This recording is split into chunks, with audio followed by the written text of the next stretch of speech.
Welcome to McPlum, simple solutions served daily. In this video, I will explain how to get Taliyah's kit. First, understand her passive rock surfing, which gives her bonus movement speed when near terrain. This is crucial for quick rotations and escaping danger. Next, master threaded volley, her primary damage ability, by aiming its 5 rocks effectively. Remember, casting Q on worked ground only throws 1 rock but refunds mana.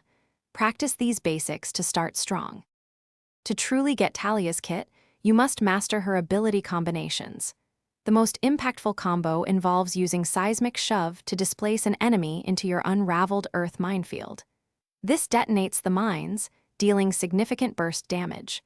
Follow up immediately with Threaded Volley to maximize your damage output on the stun target. Consistent practice of this sequence is key to becoming a formidable Taliyah player. Beyond basic combos, advanced Taliyah play involves strategic use of her ultimate, Weaver's Wall. This ability can split enemy teams, secure objectives, or provide powerful gank paths. Learn to ride the wall for quick repositioning, but be mindful of its cooldown.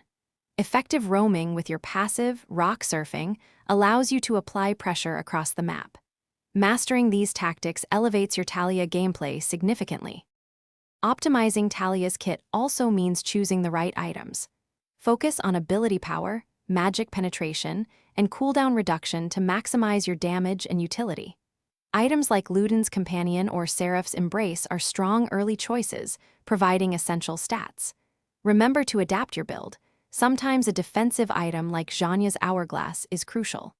For more great advice, check the description for a link to a fantastic book and other deals. Experiment with different builds to find what works best for your playstyle.